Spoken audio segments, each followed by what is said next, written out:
Okay, so these are just battery holders, and they are specifically made for 18650 batteries, as you can see on the back here. BH 18650, so it's a battery holder for 18650s. I'll throw a link in the description of the video if you need to get these. On the back they just got little pins there. Just little pins that you can solder to.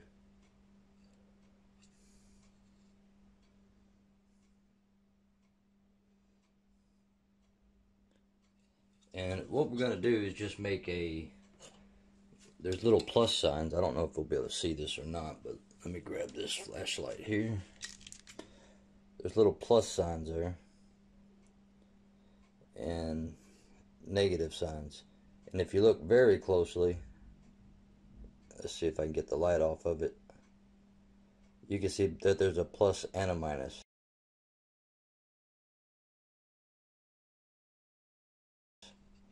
Like in this cell right here, you got the minus in the dot, and you got the plus up above it.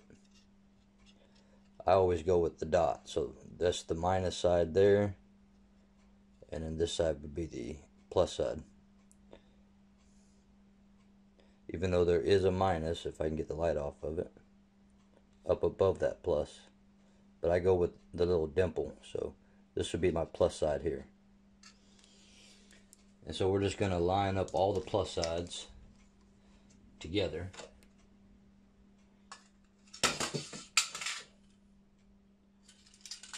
So they're all just, we're making this parallel. So all my pluses are going to be on one side, all the negatives on the other side.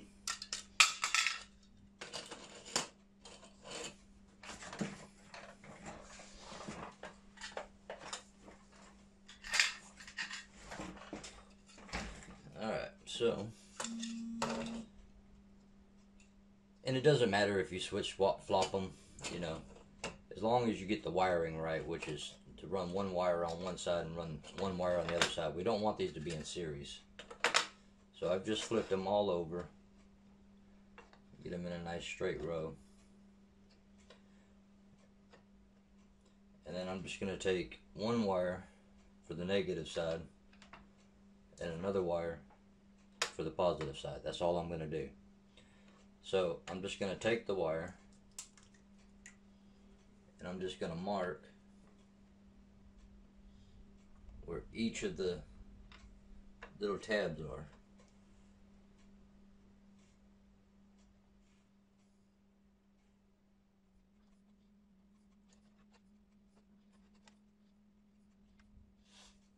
Okay. So I just put, you know, black marks where each tab is. And then we'll just take our little cutters here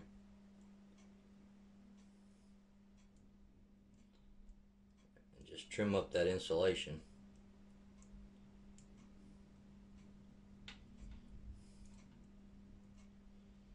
Without cutting the wire inside of it.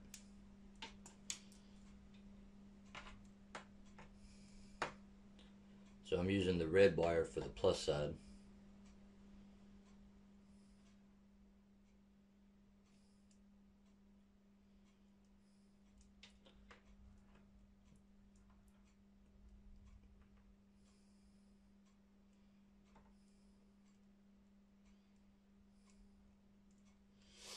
I'm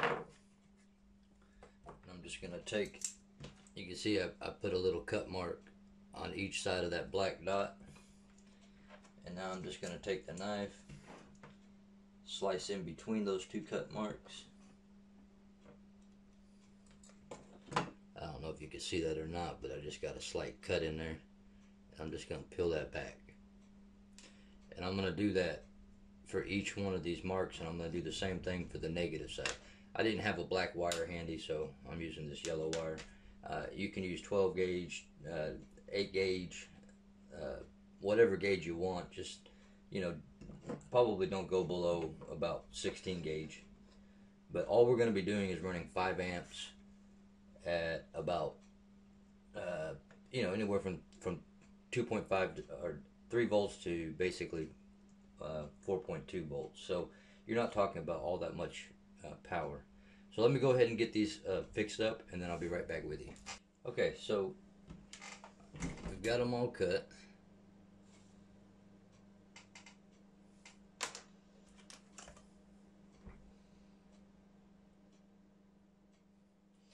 Now what we're going to do is go ahead and put a little bit of solder on these.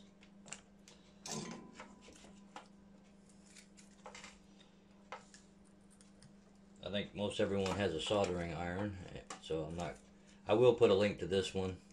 It is you can do variable temperature. Excellent soldering iron. So I'm just going to stick mine in this little device just to make it a little easier to work on it.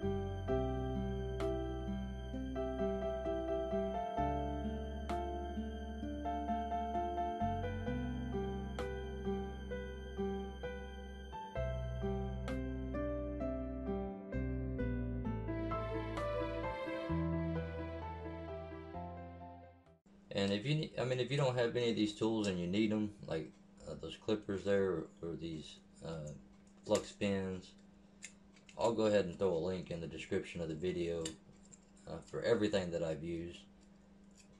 That way y'all can get those things if you need them. It's up to you.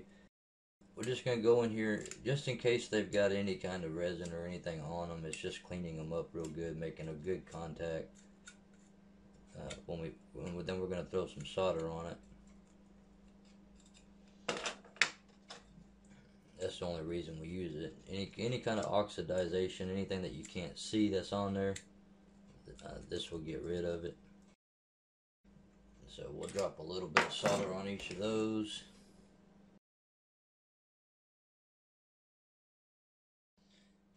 And we're just soldering these tips. That way when we stick the wire on it, that's also got solder, they'll just come right together real easily.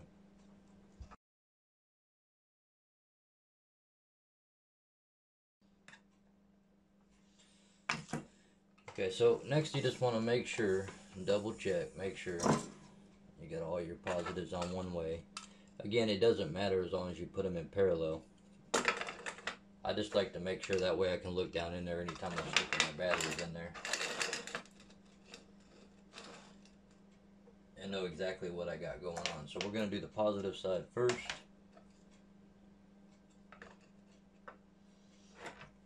Just flip that around.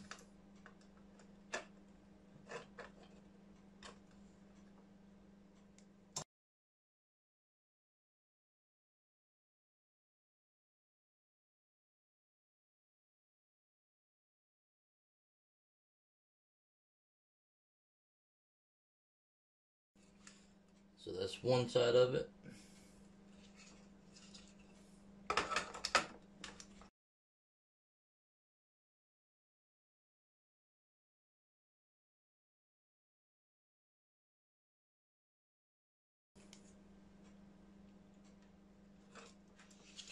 Okay, so there it is.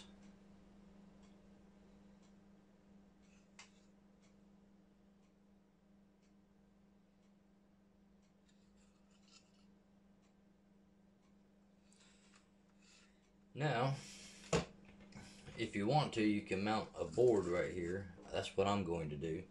We'll cut a piece of board to fit right in here. And that way when we set this down on something, these aren't making contact with metal or the ground itself or whatever. So let's go cut us a piece of board to fit in there, and then this will be just about done.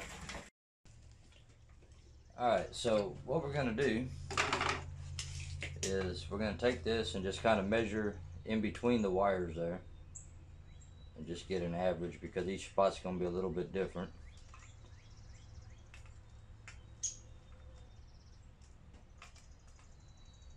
So I'll just make mine 2 3/8 by 12.5. So let's just, if you can see that there, the 12.5.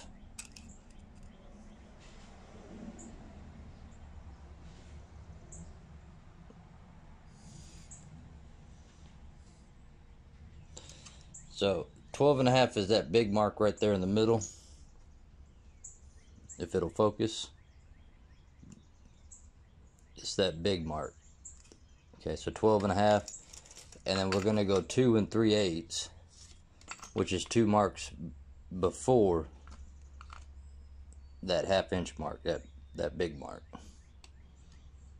So it'll be that little mark. So I want to go 2 3/8.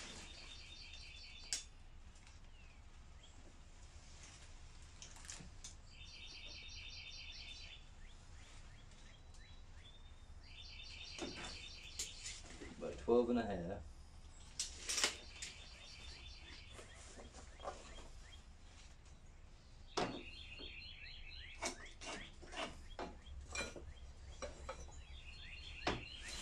And then we're just going to slice that off. We'll do the rip first. See if y'all can see that.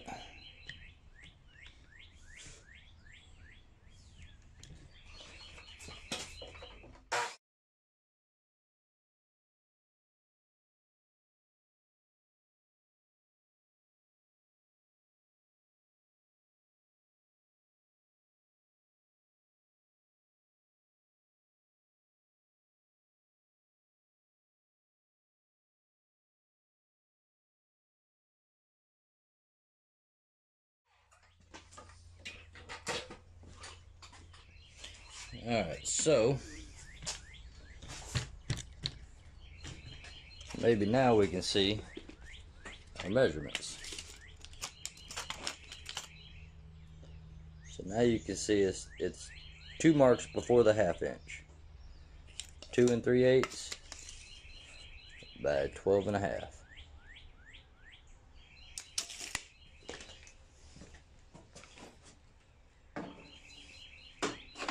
And that'll fit right in between those wires there, just like so.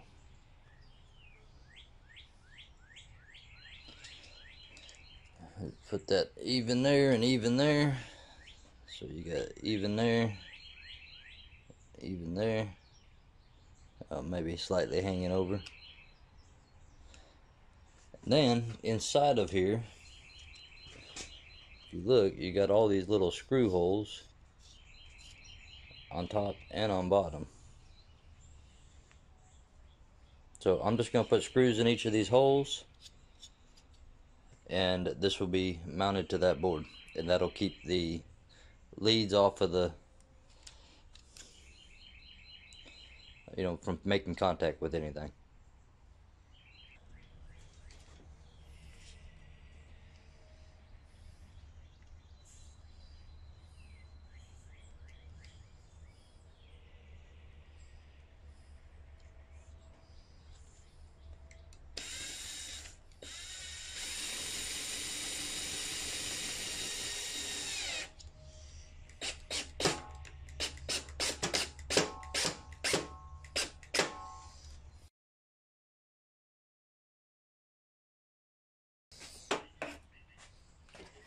Alright, so I didn't go with the holes, I just put one on each of the bracket thingies. So what we have here is 16 cells in parallel. Okay, now we can run up to 16 cells, charging them or discharging them, as far as, as long as we're not trying to get the milliamp hours and all that information off of them. So give me 1 second to get set up. I'm going to take that glue gun there and glue put glue over these connections. That way, you know, if it does make contact with something at some point, we don't have an issue.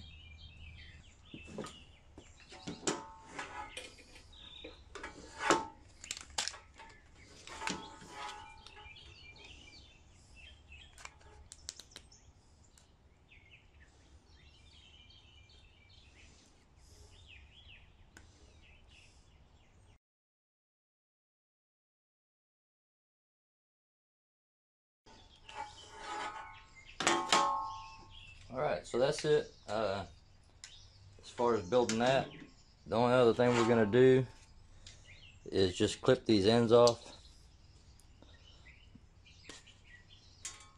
And then I'll put some solder right there on that end. That way we have something to connect to. Now I'm not going to put a connecting, you know, like a loop or any kind of connector on here.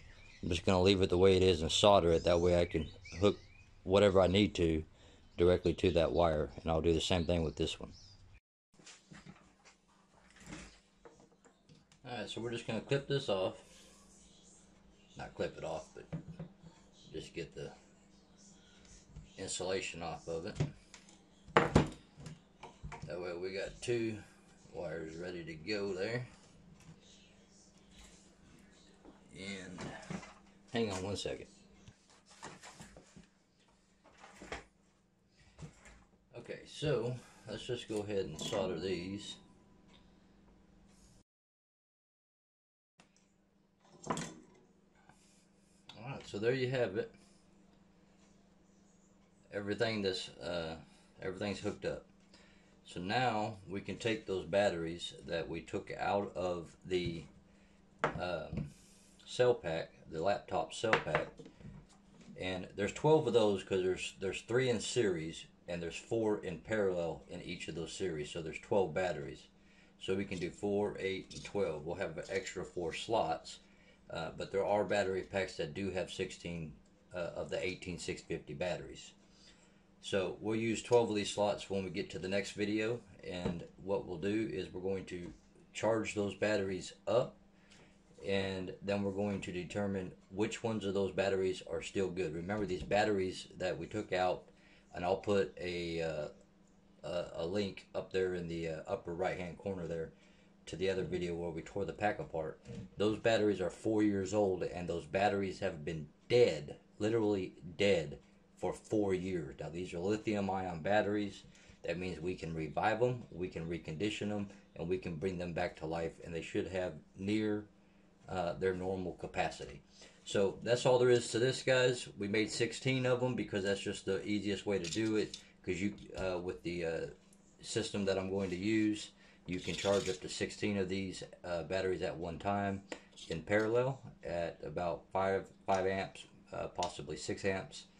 And we'll get to that in the next video. So this is going to be our charging system and discharging. We can discharge all the batteries and charge all the batteries in this one deal. Now, if we want to get the milliamp hours and that kind of thing from the battery, we have to do them individually. But as far as charging them and determining whether we have a good battery or a bad battery, this is the quickest and easiest way to get as many batteries as you can done at one time. So we'll catch you guys in the video. I hope this has helped you out. If you need any of the stuff that I've used here, the cell holders, the little holder for your soldering iron, you know, any of these things, I'll have a link in the description below that you can go check that out if you need to get those things. Maybe a glue gun, you know. I'll have all that down in the video below. I won't have the wire. The wire you should be able just to pick up anywhere. Any hardware store should be able to carry it. Your local hardware store should have that. Or you can just use a 12-2 wire and cut it, splice it, and pull the two. There's 3 wires in a 12-2 wire or 10 or 8-2 wire or whatever. There's 2 wires in it, so you can just take the 2 wires, the black and the white wire, and do what we did here. Alright guys, so we'll catch you in the next video. Hope this has helped you out. Hope this has got you prepared for the next step, and we'll see you guys in the next video. Peace!